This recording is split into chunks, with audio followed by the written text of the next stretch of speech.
Hello everyone, कैसे हो सारे कोई। तो देखो भैया 15 मोस्ट इंपॉर्टेंट क्वेश्चन का सीरीज को आगे बढ़ा रहे हैं। तो हमने क्या क्या कर लिया, ऑर्गेनिक का पांचों चैप्टर मैंने आपको करवा दिया। Hello alkenes, alcohol, phenol, ether, aldehyde, ketone, biomolecules, amine. अब स्टार्ट कर रहे हैं फिजिकल का। तो फिजिकल का सबसे पहला चैप्टर क्या है भैया, सॉल्यूशन। एकदम 2024 2025 के इंपॉर्टेंट न्यूमेरिकल्स करेंगे, केस स्टडी करेंगे, सारे सब्जेक्टिव क्वेश्चंस को देखेंगे जो जो इंपॉर्टेंट है। क्लियर है क्या? आइए फटाफट से स्टार्ट करते हैं। तो सबसे पहला क्वेश्चन आपके स्क्रीन पे आ रहा होगा। ये क्वेश्चन मैं बार बार लेता हूं क्योंकि बहुत इंपॉर्टेंट क्वेश्चन है। देखो क्या बोला है, वैल्यूज ऑफ हेनरीज कांस्टेंट। पहले समझो हेनरीज कांस्टेंट। तो आपने भैया पढ़ा था हेनरीज लॉ, पढ़ा था ना। ये क्वेश्चन आया हुआ है, आगे मैंने पूरा एक्सप्लेन किया है। पर हेनरीज लॉ का फॉर्मूला क्या होता है मेरे को बस इतना बता दो। तो आपको पढ़ाया गया था कि भैया पार्शियल प्रेशर ऑफ गैस जो होता है वो किसके बराबर होता है, Henry's constant into mole fraction of gas. क्या आपने ये पढ़ा था? यही तो होता है हेनरीज लॉ का फॉर्मूला। अब देखो यहां पे KH क्या है, इसी को हम लोग बोलते हैं हेनरीज कांस्टेंट। क्या बोलते हैं? Henrys constant. और सुनना, मैं आपको बार बार बोलता हूं, हेनरीज का जो कांस्टेंट है ये कोई ऐसा कांस्टेंट नहीं है जिसका कोई फिक्स वैल्यू होगा। हेनरीज कांस्टेंट, ये सब बात लिखते चलना जो जो बोल रहा हूं। हेनरीज कांस्टेंट जो होता है is different for different gases, is different for different gases. और तो और टेम्परेचर पे भी डिपेंड करता है। अगर आप टेम्परेचर को चेंज कर दोगे, अगर आप टेम्परेचर को चेंज कर दोगे तो आपका जो हेनरीज कांस्टेंट है ये भी चेंज हो जाएगा। तो ये सब इंपॉर्टेंट इंपॉर्टेंट बात आपको पता होना चाहिए हेनरीज कांस्टेंट के बारे में। पर यहाँ पे क्या बोला है कि value of Henry's constant increases with increase in temperature, decreases with increase in temperature, remains constant, first increases then decreases। तो कंसेप्ट पे ध्यान से सुनना। आपको पता है कि भैया जैसे जैसे टेम्परेचर को बढ़ाते हैं तो गैस का जो सॉलिबिलिटी होता है लिक्विड में वो कम हो जाएगा। और होगा ही ना, तुम कॉमन सेंस लगाओ। जैसे मान लो यहाँ पे लिक्विड है, ठीक है भैया, यहाँ पे लिक्विड है और यहाँ पे गैस है। कौन है भैया? गैस है। और मैंने टेम्परेचर को इंक्रीज कर दिया तो गैस कहाँ भागेगा भैया? ऊपर ना भागेगा, नीचे थोड़ी आएगा। तो जब आप टेम्परेचर को बढ़ा देते हो तब जो मेरा गैस का सॉलिबिलिटी है किसमें, लिक्विड में, वो क्या हो जाता है? कम हो जाता है। ये बात समझ में आया? तो ध्यान से देखो कंसेप्ट। अगर मैंने टेम्परेचर को बढ़ा दिया तो गैस का जो सॉलिबिलिटी है वो क्या हो जाएगा? कम हो जाएगा। इतना बात क्लियर है ना? टेम्परेचर बढ़ाया तो सॉलिबिलिटी जो होता है वो कम हो गया। तो सॉलिबिलिटी का मतलब बेसिकली क्या हो गया कि जो मोल्स होगा गैस का वो क्या हो जाएगा? कम हो जाएगा मेरा, किसमें? लिक्विड में। अब देखो प्रेशर तो कांस्टेंट है, प्रेशर में तो कोई चेंज नहीं आया। अब ध्यान से देखना, अगर एक वैल्यू घटेगा इसको बैलेंस करने के लिए ऑटोमेटिकली दूसरा वैल्यू को क्या होगा? बढ़ना पड़ेगा। अभी तो मान लो यहाँ पे 10 था और 10 किसके बराबर आता है? मान लेते हैं 5 + 5 10 है। अगर ये वैल्यू घट गया 4 हो गया तो ऑटोमेटिकली इसको 6 होना ना पड़ेगा। तो यहां से क्या सीखने को मिला कि अगर हम लोग टेम्परेचर को बढ़ा देंगे तो सॉलिबिलिटी तो घटेगा पर हेनरीज कांस्टेंट क्या कर जाता है? इंक्रीज। लोग रट लेते हैं, रटना क्यों है मुझे ये बताओ ना। लोग रट लेंगे टेम्परेचर बढ़ाएंगे तो हेनरीज कांस्टेंट बढ़ेगा, पर क्यों? क्योंकि टेम्परेचर बढ़ाते हैं तो सॉलिबिलिटी घटता है, सॉलिबिलिटी बढ़ेगा तो हेनरी कांस्टेंट क्या हो जाएगा? इंक्रीज कर जाएगा। तो क्या दिया देखो, increases with increase in temperature and that's my final answer. Clear है? तो ये सब अपने को सीखते हुए चलना है। जो जो बात मैंने बोला है हेनरी कांस्टेंट के बारे में, हाँ टेम्परेचर चेंज करने से चेंज होता है, पर आपको ये भी पता चल गया कैसे चेंज होता है। And it has different values for the different gases. ठीक है, हर गैस के लिए अलग अलग होता है। ठीक है ना?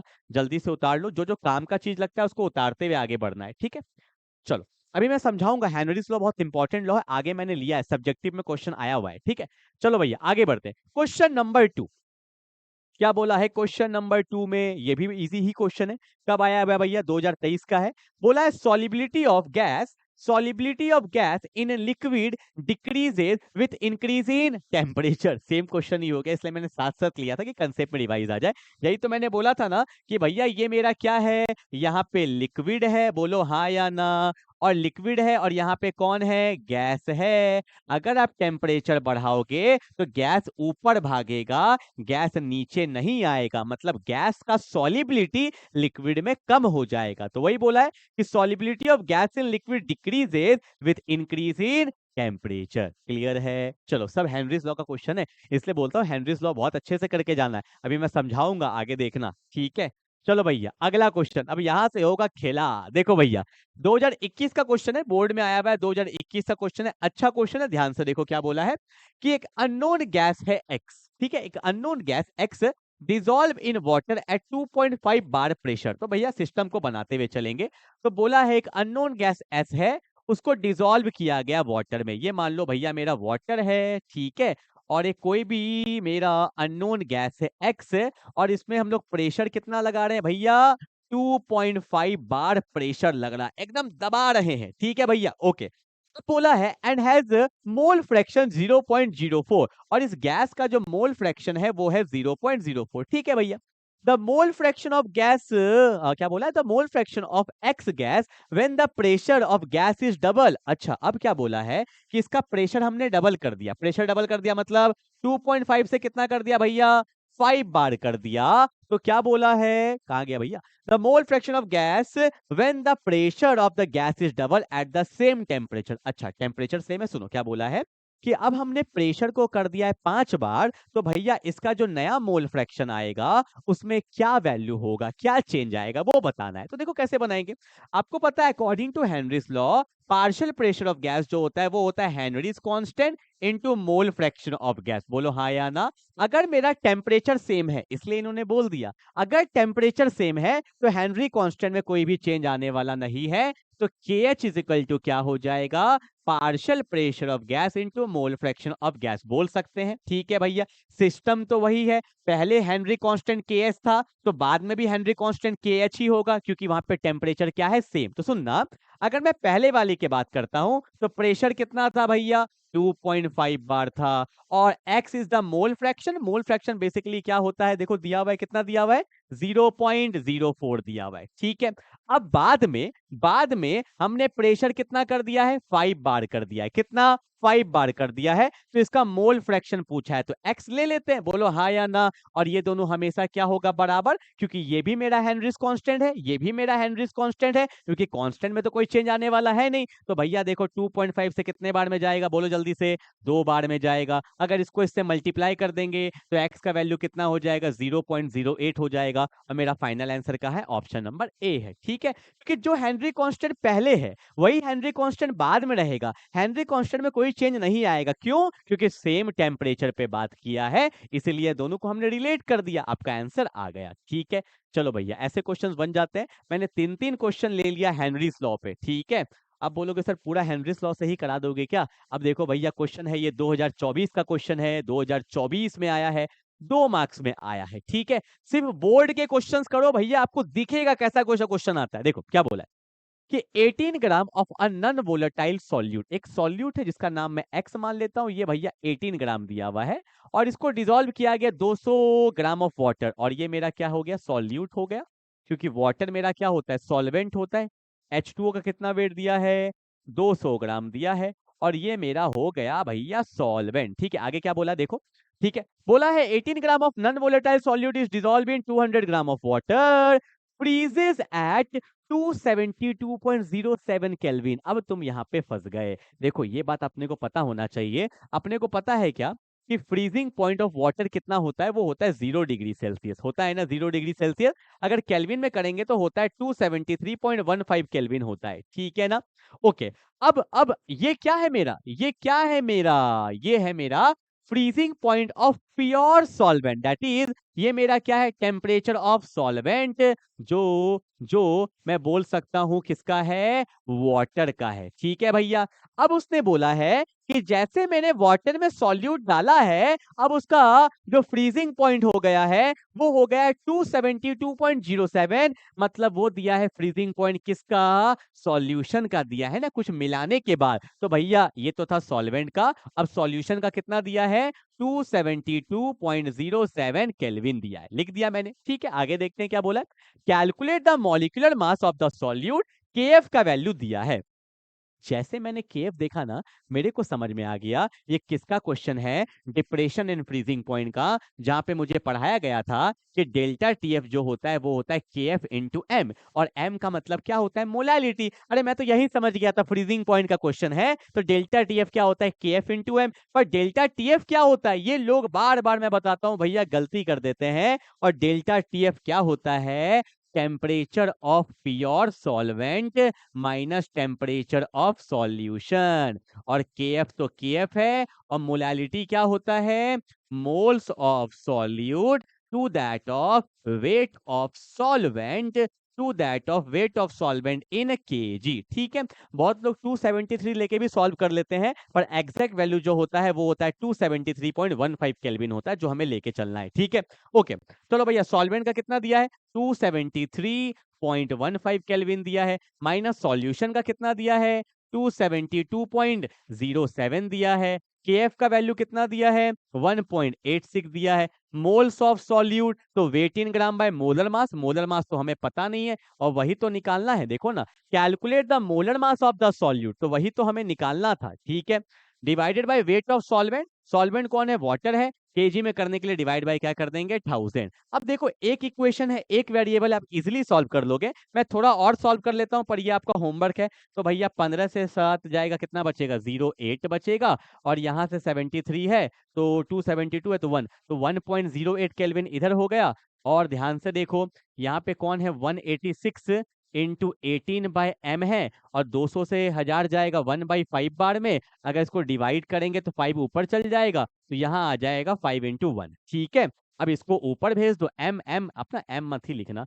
एम लिख देना। ठीक है, मोलर मास ना समझ में आ जाएगा थोड़ा सा, एम मोलर मास। ठीक है, अब देखो ये जाएगा ऊपर, तो मैं यहाँ सॉल्व कर रहा हूँ, तो मोलर मास कितना हो जाएगा, ध्यान दो, 18 5 जा 90, तो 90 इंटू 1.86 डिवाइड बाय 1.08 सॉल्व कर लेना, वो आपका फाइनल आंसर हो जाएगा। ठीक है, तो मोटा मोटी मैंने सॉल्व कर ही दिया है, अब आपको खुद से सॉल्व करना है, सॉल्व करोगे तो फाइनल आंसर आ जाएगा। डेल्टा टीएफ क्या होता है, temperature of pure solvent minus temperature of solution. इससे सॉल्व करोगे तो आपका आंसर आ जाएगा। क्वेश्चन दिखना चाहिए, अगर आपने चैप्टर रिवाइज नहीं भी किया है तो आपको दिख रहा होगा, अच्छा फ्रीज है मतलब फ्रीजिंग पॉइंट है। ये 272 किसका दिया है, जब वाटर में कुछ हमने डाला तो वो सॉल्यूशन बन गया, और प्योर वाटर का कितना होता है, 0 डिग्री सेल्सियस, मतलब 273.15 केल्विन लेके चलते हैं। ठीक है भैया, चलो क्लियर है, कोई दिक्कत तो नहीं क्वेश्चन नंबर 4 में। चलो भैया आगे बढ़े आगे बढ़े आगे बढ़े, क्वेश्चन नंबर 5 क्या बोला है। अब देखो, वहां लिया मैंने फ्रीजिंग पॉइंट, यहां ले लिया बॉइलिंग पॉइंट। क्या बोला है, देखो ये स्टार मार्क नहीं है, ये डिग्री है ना, ये डिग्री है, कहाँ गया भैया, डिग्री है। ठीक है, देखो क्या बोला है कि boiling point of water at 750 mm Hg pressure, ये प्रेशर दिया है। पर हमें पता है यार कि फ्रीजिंग पॉइंट बॉइलिंग पॉइंट में ना प्रेशर का कोई काम नहीं होता, ये बस आपको डराने के लिए देता है। ठीक है, boiling point of water is इतना, वाटर का बॉइलिंग पॉइंट दिया हुआ है, प्योर है ना, हाँ। तो बॉइलिंग पॉइंट ऑफ वाटर, तो मैं लिख सकता हूँ boiling point of water means temperature of water जो प्योर सॉल्वेंट है, कितना दिया हुआ है, 99.68 डिग्री सेल्सियस दिया। ठीक है, how much sucrose is to be added to 500 gram of water such that it boils at, बोला है कि वाटर में कितना सुक्रोज डाले कि उसका बॉइलिंग पॉइंट जो हो जाए, मतलब टेम्परेचर ऑफ सॉल्यूशन जो हो जाए, वो भैया कितना हो जाए, कहाँ गया कहाँ गया, 100 डिग्री सेल्सियस। ठीक है, और ये वाटर क्या है, मेरा सॉल्वेंट है, ये टेम्परेचर ऑफ सॉल्वेंट दिया हुआ है।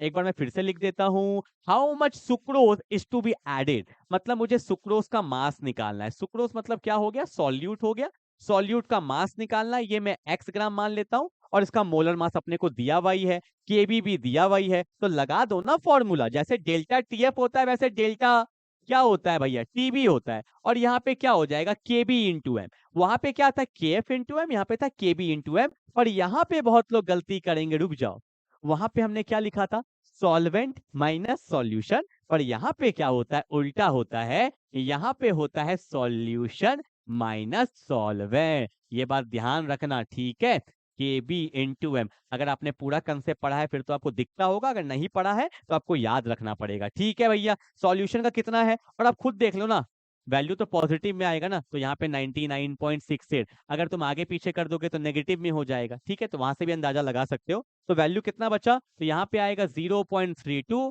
और केबी का वैल्यू कितना दिया हुआ है 0.52। एंड एम क्या है, मोलालिटी, मोल्स ऑफ सॉल्यूट, तो मोल्स मतलब weight in gram by molar mass, weight नहीं पता, एंड मोलर मास कितना दिया है 342 दिया है।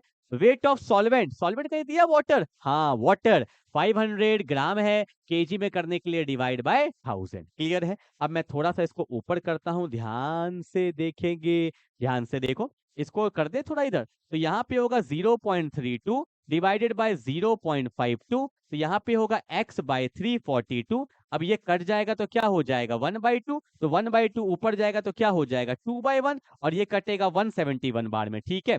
तो 0.32 इंटू 171 डिवाइडेड बाय 0.52, और यहां से मेरा x आ गया, सॉल्व कर लेंगे तो आपका वेट ग्राम में आ जाएगा। खत्म हुआ कहानी।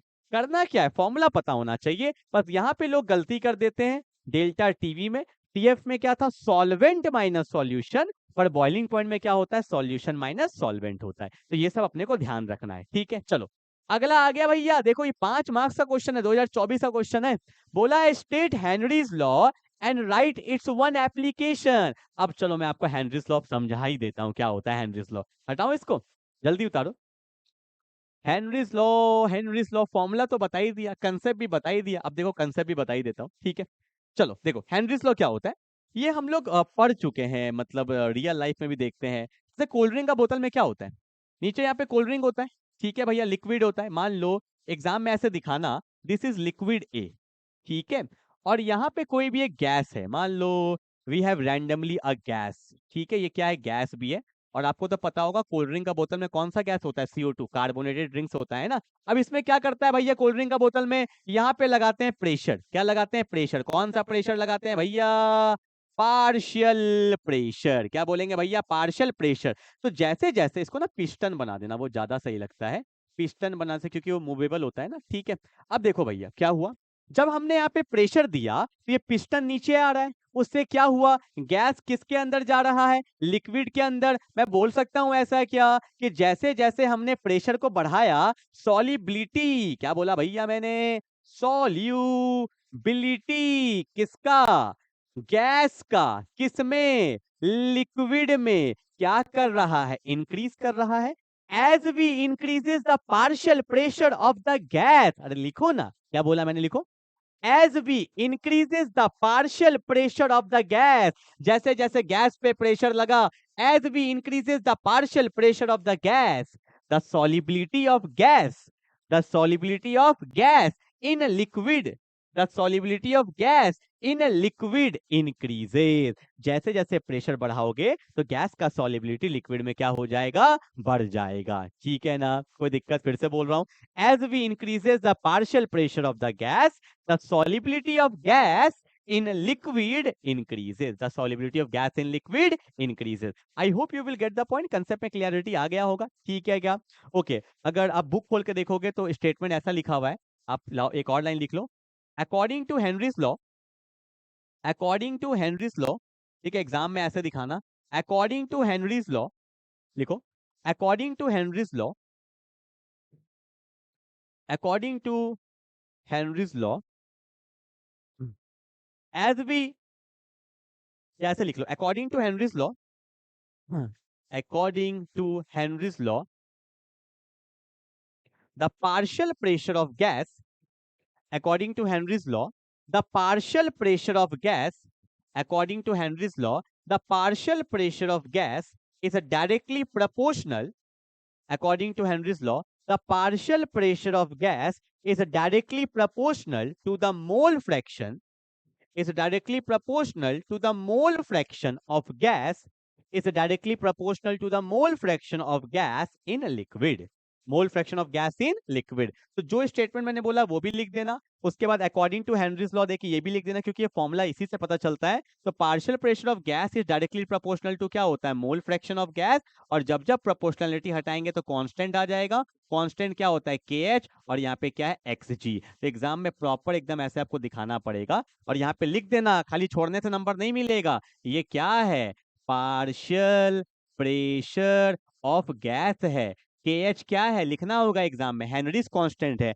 XG क्या है, तो मोल फ्रैक्शन ऑफ गैस है। बताओगे तभी तो एग्जामिनर को पता चलेगा। और अगर ब्रैकेट में और दिखा दोगे कि मोल फ्रैक्शन ऑफ गैस का फॉर्मूला क्या होगा, mole of gas divided by mole of gas plus mole of liquid, तो ऐसे आप दिखा दोगे तो और अच्छा लगता है, पता चल जाता है ना कि भैया मोल फ्रैक्शन निकालने भी आता है। ठीक है, चलो हो गया क्लियर है कंसेप्ट। चलो आगे बढ़े फटाफट से। ओके, अगला क्वेश्चन क्या बोला है, क्वेश्चन नंबर 6। ये बहुत अच्छा क्वेश्चन है, ये 2023 में आया हुआ क्वेश्चन है, बहुत अच्छा क्वेश्चन है। ठीक है, तो 20 के बाद 21, 22, 23, 24 के क्वेश्चन ज्यादातर लिए हैं, क्योंकि अभी नया नया पैटर्न है, नए नए क्वेश्चन आ रहे हैं, अच्छे अच्छे क्वेश्चन आते हैं। देखो क्या बोला है कि 1 मोल ऑफ लिक्विड ए, मेरे पास एक लिक्विड है। ठीक है, ये क्वेश्चन पता है बहुत अच्छा क्वेश्चन है, मतलब जनरली लोग न्यूमेरिकल सॉल्व करके जाते हैं, तो ये न्यूमेरिकल्स प्लस कंसेप्ट, इसमें दोनों चीज दिया हुआ है। देखो क्या बोला है कि 1 मोल ऑफ लिक्विड ए, तो लिक्विड ए का भैया अपने को 1 मोल दिया हुआ है।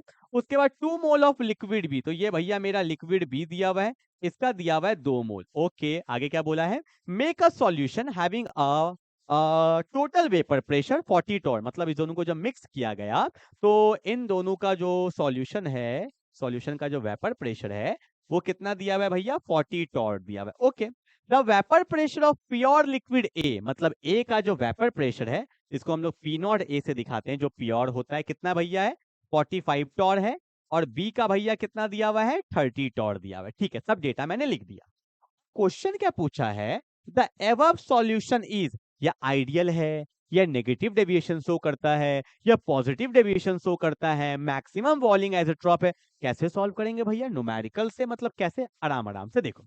ये जो वेपर प्रेशर ऑफ सॉल्यूशन है, ये क्या है, ऑब्जर्व्ड है। This is vapour pressure of solution, या मैं इसको ऐसे लिख दूं, ये जो मेरा प्रेशर है ये ऑब्जर्व्ड किया गया है। क्या किया गया है भैया, ऑब्जर्व्ड प्रेशर, ऑब्जर्व्ड कितना है, 40 टॉर। ठीक है, कितना है, 40 टॉर। अब हम लोग एक्सपेरिमेंटली पहले काउंट करते हैं कितना आता है। तो आपको सिखाया गया था, अकॉर्डिंग टू रॉल्सो में पढ़े थे ना, कि वेपर प्रेशर सॉल्यूशन क्या होता है, P nought A X A plus P not B X B. ठीक है, P nought A X A plus P not B X B, यही था मेरा।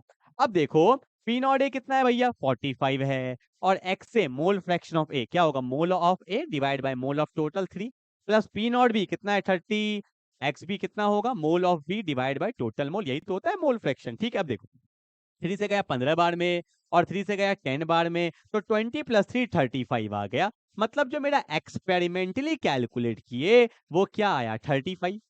क्या आया भैया, 35 आया। मतलब यहां पे मैं बोल सकता हूं कि जो ऑब्जर्व्ड वैल्यू है वो ज्यादा है किससे, एक्सपेरिमेंटल से। ठीक है, जितना according to Raoult's law, Raoult's law से जितना आना चाहिए था उससे मेरा प्रेशर क्या है, ज्यादा है। जितना आना चाहिए था उससे क्या है, ज्यादा है। तो ये कौन सा डेविएशन होता है, पॉजिटिव डेविएशन। अरे पॉजिटिव में चल गया ना, आना चाहिए 50 नंबर पर है कितना, 100 नंबर, तो भैया बढ़ गया ना। तो ये कौन सा डेविएशन होता है, पॉजिटिव डेविएशन होता है। तो यहां से अपने को क्या सीखने को मिला कि पी ऑब्जर्व्ड अगर ज्यादा होगा पी एक्सपेरिमेंटल से, इस केस में कौन सा डेविएशन होता है, पॉजिटिव डेविएशन। कौन सा डेविएशन, पॉजिटिव डेविएशन। क्लियर है। चलो भैया ये सब बहुत अच्छे अच्छे क्वेश्चन है, एकदम इसको करते हुए एकदम आगे बढ़ना है। ठीक है, चलो आगे बढ़े। ओके, अगला क्वेश्चन की तरफ आगे बढ़ते हैं। Question number 7। अब ये तो बहुत इजी क्वेश्चन है, क्या, आइसोटोनिक सॉल्यूशन है। देखो भैया कोई भी क्वेश्चन में ले रहा हूं उसके पीछे का रीजन है, क्योंकि एक न्यूमेरिकल्स बहुत तगड़ा आया था एग्जाम में, तो वहां पे ये कंसेप्ट पता होना चाहिए था। आइसोटोनिक सॉल्यूशन किसको बोलते हैं, जिसका सेम ऑस्मोटिक प्रेशर होता है। क्या होता है, same osmotic pressure. And what is osmotic pressure, इसको पाई से डिनोट करते हैं, और उसका फॉर्मूला होता है pi is equal to C R T. ठीक है, और यहाँ पे सी क्या है भैया, सी होता है मेरा कॉन्सेंट्रेशन, और कंसंट्रेशन को ही हम लोग क्या बोलते हैं, मोलैरिटी बोलते हैं। और मोलैरिटी का फॉर्मूला भी बता दो, क्या होता है भैया, moles of solute to that of volume of solution in litre. ठीक है, तो ये हमें पता होना चाहिए। तो आंसर क्या हो जाएगा, आइसोटोनिक किसको बोलते हैं, जिसका ऑस्मोटिक प्रेशर क्या होता है, सेम। चलो आगे बढ़ते हैं क्वेश्चन नंबर 8 की तरफ।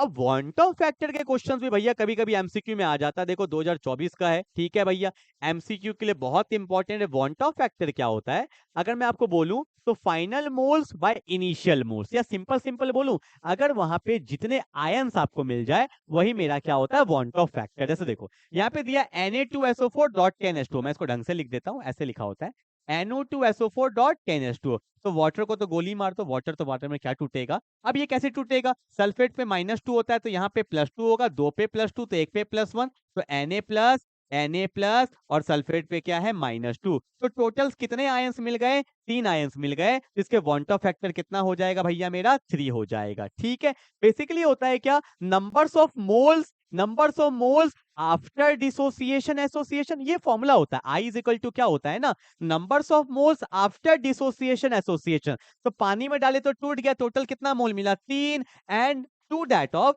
Numbers of moles before association dissociation. तो total number of mole total कितना था, एक, तो 3/3, 3/1 कितना होता है, 3। ठीक है, ये फॉर्मूला होता है। ठीक है, मैंने एक और क्वेश्चन लिया, इस पर ध्यान से देखो क्या बोला है कि want of factor of KCL. तो केसीएल पहले एक था, पानी में जाने के बाद ये टूट जाता है, K+Cl-।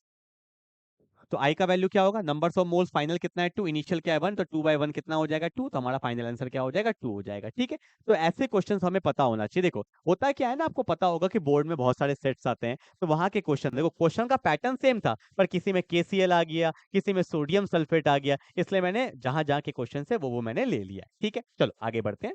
क्वेश्चन नंबर 10, ये इस टाइप के क्वेश्चंस में बहुत डाउट आ जाता है। देखो क्या बोला है कि which of the following aqueous solution with the highest boiling point.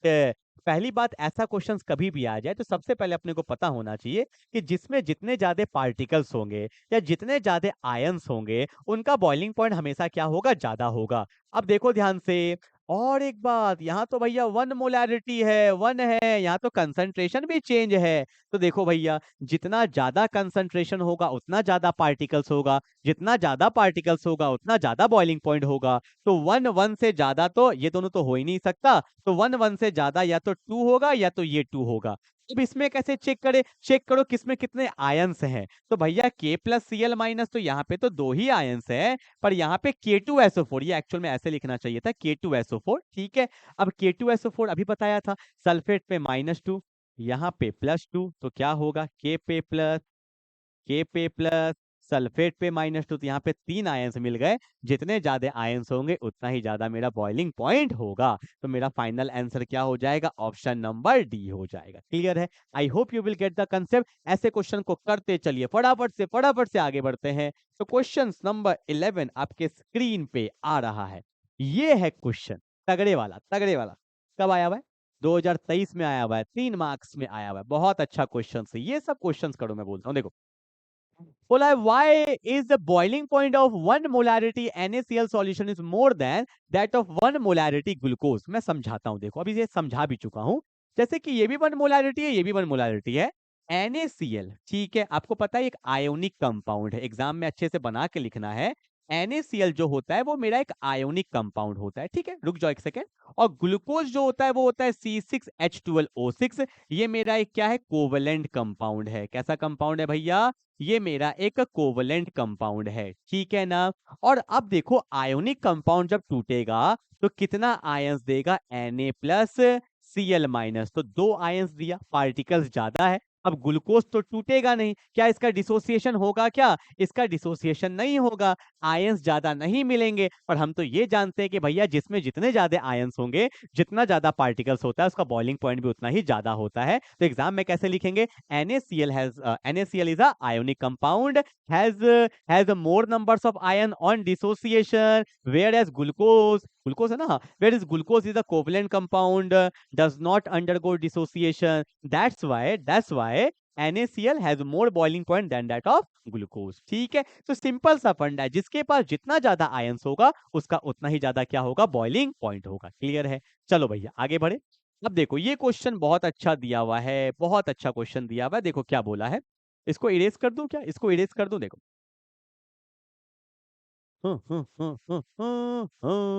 Concept में क्लैरिटी आ गया होगा। देखो क्या बोला है, अब बोलोगे सर इसके सब्जेक्टिव के आंसर दे देते तो थोड़ा अच्छा रहता ना। तो देखो अभी तक मैंने ऐसा कुछ किया नहीं है। ठीक है, कल कल ना एक इंस्टा पे थोड़ा सा चले जाना, ठीक है। इंस्टा पे मैं कल रील डालूंगा, ठीक है। उसमें ना टेलीग्राम, यूट्यूब पे भी डाल दूंगा वैसे ना, टेलीग्राम का एक मैं बना रहा हूँ Telegram specially for the YouTube student, ठीक है।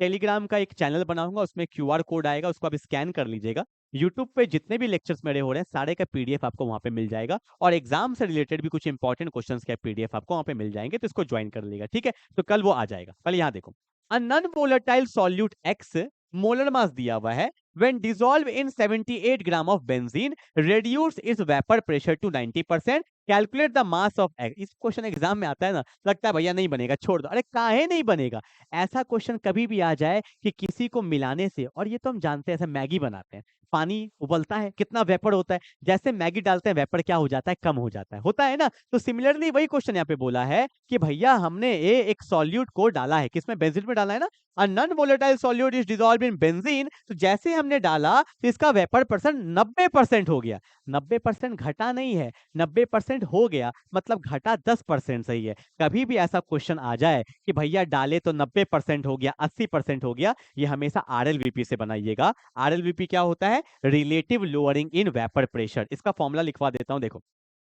इसका फॉर्मूला होता है पी नॉट ए, ये होता है P nought A X A divided by P nought ए, और यहाँ पे होता है एक्स बी। एक्स बी क्या है, ये है मेरा मोल फ्रैक्शन ऑफ सॉल्यूट, और कौन सा सॉल्यूट, वही नॉन वोलेटाइल सॉल्यूट। ये फॉर्मूला होता है।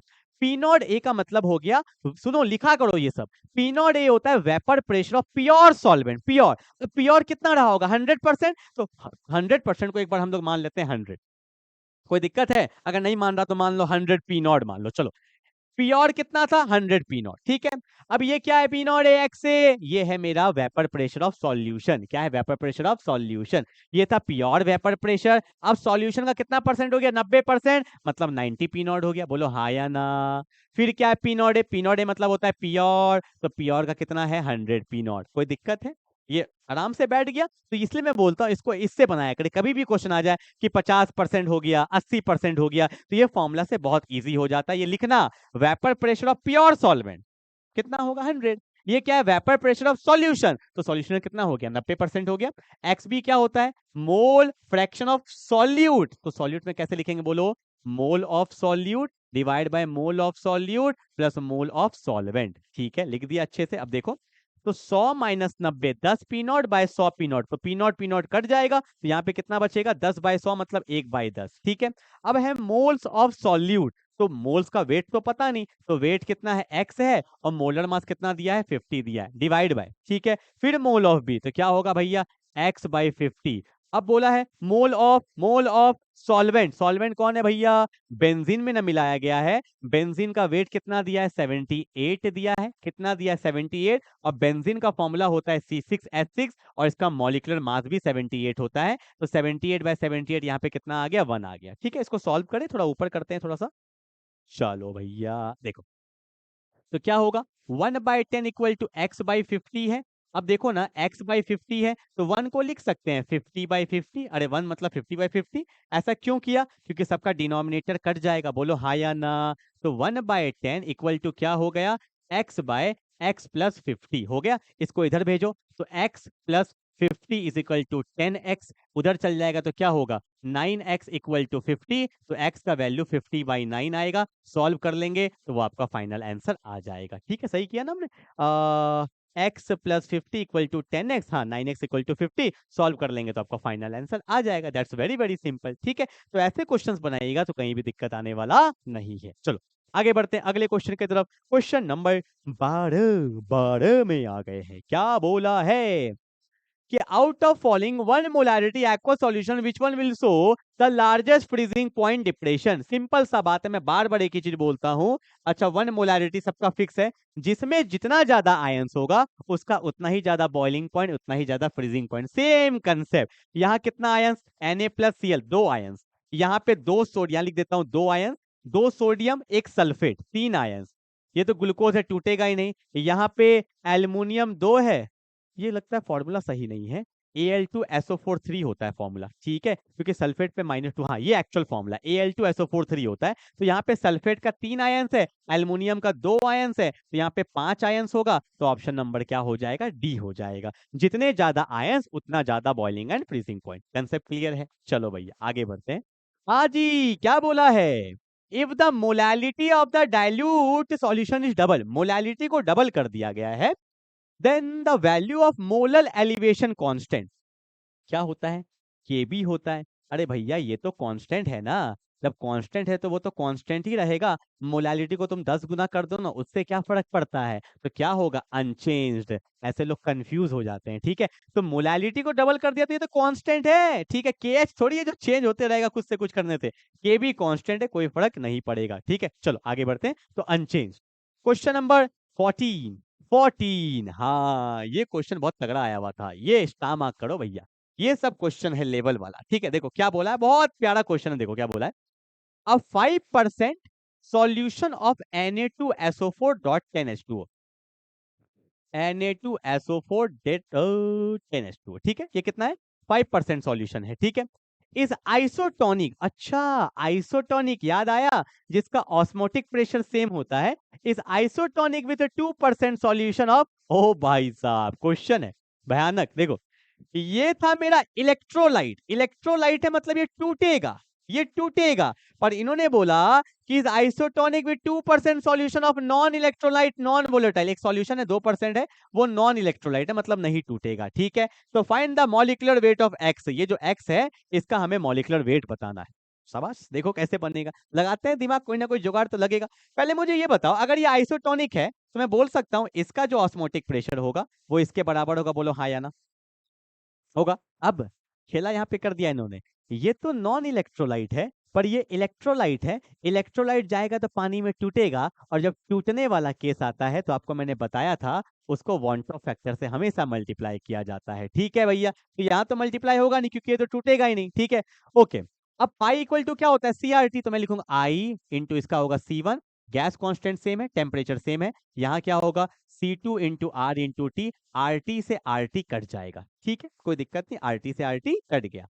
ओके स्टार्ट करें भैया, आई कितना होगा इसका जल्दी बताना, जल्दी बताना। पानी से तो कोई मतलब नहीं है, सल्फेट 1 है, सोडियम 2 है, तो यहाँ पे भैया आई कितना है, 3 है। कंसंट्रेशन निकालना होगा ना, क्या निकालना होगा, कंसंट्रेशन। कंसंट्रेशन क्या होता है, कंसंट्रेशन क्या होता है, moles of solute by volume of solution in litre होता है। अब यहाँ पे दिया है 5% सॉल्यूशन है, कितना परसेंट सॉल्यूशन है, 5% सॉल्यूशन है, तो यहाँ पे भैया कंसंट्रेशन होगा कितना, 5 होगा, ठीक है। अब आपको पता है कंसन आपका जो मोलारिटी होता है वो क्या होता है, ये मेरा पाई है, पाई से क्या आया, सी आया, सी मतलब क्या होता है, कंसंट्रेशन, और कंसंट्रेशन क्या होता है, moles of solute by volume of solution in litre, ठीक है। अब बोला है 5% सॉल्यूशन ऑफ दिस, 5% का मतलब कितना, 5 ग्राम। जैसे हम लोग बात करते हैं 100% का मतलब होता है 100 ग्राम, तो 5% का मतलब क्या हो गया, 5 ग्राम, तो ये 5 ग्राम हो गया, ठीक है भैया। और इसका मॉलिक्यूलर वेट दिया हुआ है 322 दे दिया है भैया, 322, ये हो गया मोल्स बाय वॉल्यूम, वॉल्यूम नहीं दिया है तो वी मान लेते हैं, ठीक है भैया। वॉल्यूम पे कोई बात नहीं किया तो दोनों का वॉल्यूम सेम लेके चलेंगे। अब यहाँ तो कोई वॉन्ट ऑफ फैक्टर नहीं है, ठीक है, तो यहाँ पे क्या होगा, C2 का मोल्स वेट दिया है, हाँ 2% दिया है, मोलर मास नहीं पता x, वॉल्यूम क्या होगा v, तो v से v तो कट ही जाएगा, हमें क्या चाहिए, x ही ना चाहिए। तो देखो भैया फटाफट से मैं बोल सकता हूँ, तो 15 इंटू 322 इक्वल टू क्या हो जाएगा, 2 इंटू एक्स, देयरफॉर x जाएगा ऊपर, तो यहाँ पे क्या होगा 322 इंटू 2/15, इसको सॉल्व कर लेंगे, आपका फाइनल आ जाएगा, बड़ा बेकार सा वैल्यू आएगा, ठीक है। ये समझ में आया, 5% मतलब 5 ग्राम, तो weight in gram by molar mass, तो इससे हमें क्या निकल गया, मोल्स बाय वॉल्यूम के बारे में नहीं दिया तो दोनों का वॉल्यूम सेम ले लेंगे, v से v कट जाएगा, काम खत्म। और 2% का मतलब 2 ग्राम, तो weight in gram by molar mass, ठीक है। यहाँ पे मोलर मास को x मत लेना क्योंकि x तो पहले ले लिया है ना, इसको mm ले लो, mm ले लो, mm ले लो, क्योंकि x लिया हुआ है ना वहाँ पे, mm ले लो, mm मोलर मास, ठीक है। यहाँ पे भी मोलर मास ले लेंगे, mm ले लेंगे, यहाँ पे भी हमें क्या निकल जाएगा, mm निकल जाएगा, मोलर मास, ठीक है। वही तो पूछा, find out the molecular weight या मोलर मास, एक ही चीज होता है, ठीक है। सॉल्व कर लेंगे, I hope you will get the point, ठीक है, कंसेप्ट समझ में आ गया होगा। चलो आगे बढ़ते हैं, अच्छा क्वेश्चन था। क्वेश्चन नंबर 15, ये देखो भैया केस बेस्ड क्वेश्चन है, क्या बोला है देखो, बोला है कि ईशान automobile radiator is filled with 1 kg of water. Radiator में 1 kg पानी डाल दिया, ठंडा करना है, ठीक है। 1 kg मतलब 1000 gram. How many ethylene glycol must Ishan added to get the freezing point of the solution lower to be 2.8 degree Celsius. मतलब समझना क्वेश्चन को, बोला ईशान का automobile filled with 1 kg of water. तो वाटर का वहां पे वेट दे रखा है कितना, 1000 ग्राम दे रखा है, ठीक है। बोला how many grams of ethylene glycol, इसमें कितना इथाइलिन ग्लाइकोल डालेंगे कि उसका जो फ्रीजिंग पॉइंट है वो लोअर्ड हो जाए, मतलब वो चेंज दिया है। मतलब ये डेल्टा टीएफ का वैल्यू दिया है 2.8 डिग्री सेल्सियस, यही तो दिया है। और अपने को पता है डेल्टा टीएफ जो होता है वो होता है केएफ इंटू एम। केएफ का वैल्यू दिया होगा, दिया बाय केएफ, तो अपने को निकालना क्या है, कहाँ गया, हाँ, how many grams of ethylene glycol is added. अपने को वेट ऑफ निकालना है किसका, सॉल्यूट का, तो निकाल लो ना भैया। डेल्टा टीएफ कितना दिया है, 2.8 दिया हुआ है। केएफ का वैल्यू कितना दिया हुआ है, 1.86 दिया हुआ है। मोलैलिटी क्या होता है, मोल्स ऑफ सॉल्यूट। और बहुत लोग को डाउट आता है सर यहाँ पे सेल्सियस है, यहाँ पे केल्विन है, क्या चेंज करेंगे, नहीं, चेंज चाहे डिग्री में हो चाहे केल्विन में हो, चेंज इज चेंज, ठीक है। ओके, मोलैलिटी क्या होता है, मोल्स ऑफ सॉल्यूट, तो मोल्स का वेट तो पता नहीं, और इसका मोलर मास दिया है क्या, how many grams of ethylene 62 दिया है। To that of weight of solvent, solvent कौन है मेरा, और वाटर है, 1 kg दिया भाई, तो लिखने का भी जरूरत नहीं है। तो यहाँ पे वेट चाहिए ना, तो यहाँ पे वेट कैसे निकालेंगे, देखो वेट, इसको नीचे भेज दे, तो 2.8 डिवाइड बाय 1.86 इनटू क्या हो जाएगा 62। इसको सॉल्व कर लेंगे तो आपका आंसर आ जाएगा। इसको ऊपर भेज दिया, इसको नीचे कर दिया, तो सॉल्व कर लेंगे, फाइनल आंसर आ जाएगा, ठीक है। अगला क्वेश्चन क्या बोला है कि what type of deviation from Rawls law is shown by ethanol and acetone mixture. हाँ, ऐसे क्वेश्चंस बहुत आते हैं कि भैया कि बताएंगे ये कौन सा डेविएशन है, पॉजिटिव डेविएशन या नेगेटिव डेविएशन। देखो इथेनॉल क्या होता है, CH3CH2OH, ये मेरा होता है इथेनॉल। क्या होता है भैया, इथेनॉल होता है।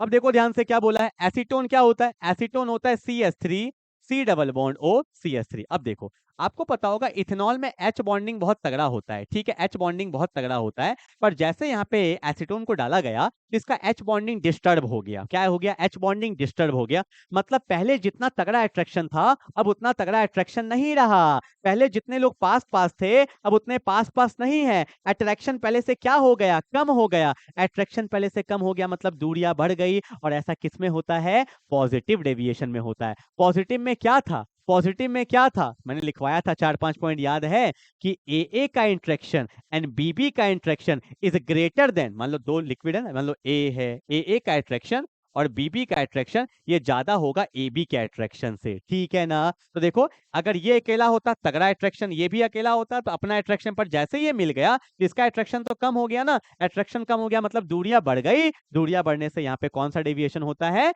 पॉजिटिव डेविएशन होता है। तो ये कौन सा डेविएशन शो करेगा, पॉजिटिव डेविएशन शो करेगा। क्लियर है क्या। तो यहाँ पे मैंने आपको 15 क्वेश्चन अच्छे से डिस्कस कर दिया है। इसको अच्छे से बनाइए, एक बार, दो बार, 3 बार बनाइए। फिर हम लोग आते हैं अगले चैप्टर के मोस्ट इंपॉर्टेंट क्वेश्चंस लेके। अच्छे से रिवाइज करिए। मिलते हैं अगले क्लास में, तब तक के लिए बाय बाय।